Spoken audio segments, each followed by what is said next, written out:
Welcome back, everyone. Spring and summer is a time for new growth and taking bold action together. So we hope these stories can inspire you to live boldly, take wise chances, and with our friends and family, make a difference together. Today we will be reading A Journey to the Center of the Earth by Jules Verne, retold by Billy Aronson.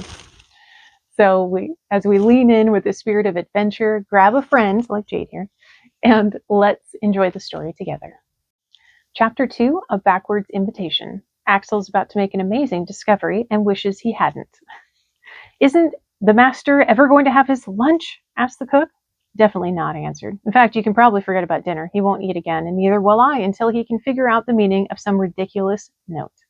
You'll starve, she added. I agreed with her and returned to the lab. What a relief it was to get back to my beloved rocks. It was more pleasant to examine my old stony friends than those strange letters. As I worked, I couldn't help thinking about my poor uncle. I figured that he must be running up and down the road with the note pressed to his nose, or standing in the middle of a public square, gesturing wildly while babbling to himself. Would he hit upon a clue? Would he come home in a better mood? Would we ever eat again? At one point, I took a break to examine the note. I tried grouping the letters in twos, then threes, then fours. I saw the word sir and two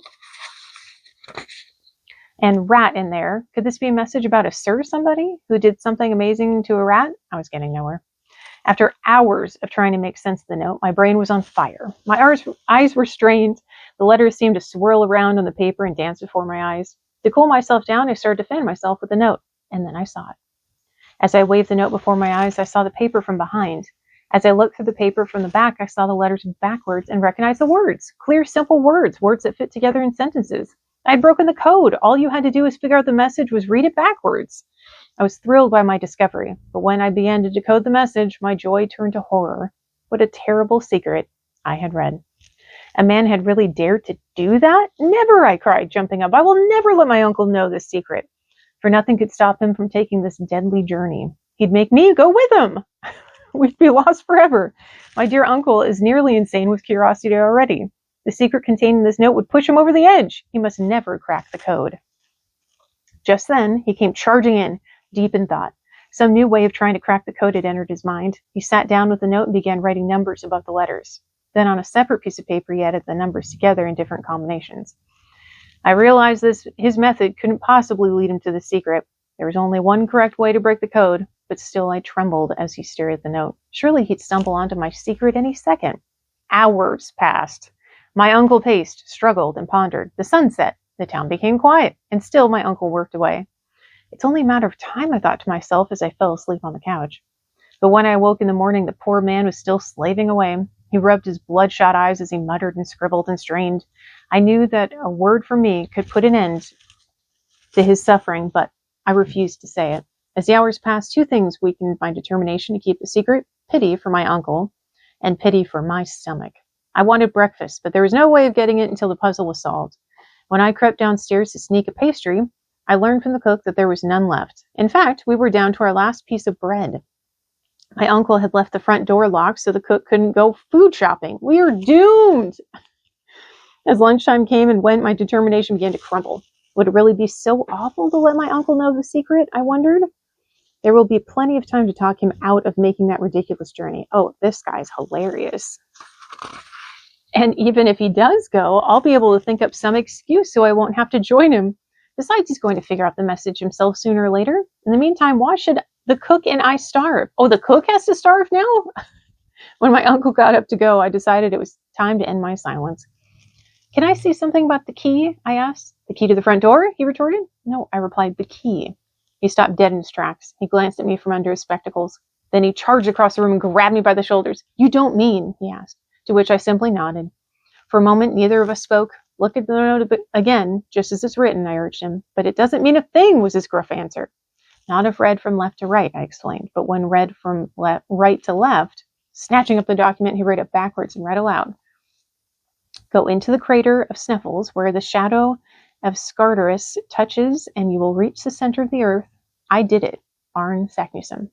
My uncle leapt 3 feet in the air. Not a bad trick for someone with only 2 legs.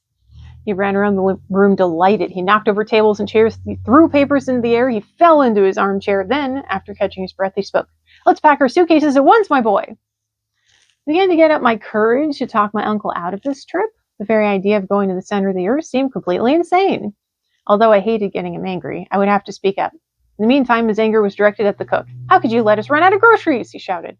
When I explained that he had locked us all in, he apologized and gave her the key. Later, while the cook shopped and then prepared lunch, my uncle packed his bag, humming happily to himself. "Axel," he said as we ate, "you've done me a great service. Without you, this tremendous discovery would never have been made. So I'll see to it that you get to share the glory." "That's right, my boy. You shall come with me on this historic trip."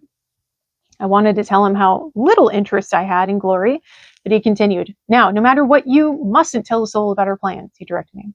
We must be the very first to follow in the great Saknussemm's footsteps." "Who else would want to?" I replied softly. "Scientists from around the world," he answered. "They would be lining up to make the trip if they found out about this note." "But couldn't it be a prank?" I asked. After all, whoever heard of places like Sneffels or Scartaris? To me, they sound like names made up by a practical joker. My uncle chewed in silence for a moment. Then he took my hand and led me upstairs to his library. There he opened an atlas to a large map of Iceland. He pointed out a mountain labeled Sneffels. He explained that Sneffels was once an active volcano and that was where a crater on top of Sneffels that long ago served at its mouth. Then he pointed out another mountain next to Sneffels, which was labeled Scartaris. So there it was, the entire meaning of that awful message. The shadow of Scartaris points out a certain path onto Mount Sneffels. The person who enters that crater and follows that path could, the note promised, reach the very center of the earth. If only my uncle were not so determined that the someone should be us. They're going to try to get to the center of the earth? This journey sounds like a dog's dream come true. I mean, I've dug a few feet into the ground to bury bones, even a few yards, but to go miles and miles below where any bone has ever been buried, below where anyone has ever gone, it would be dark. It would be scary. It would be incredible. And that does it for chapter 2, and we'll see you next time for chapter 3.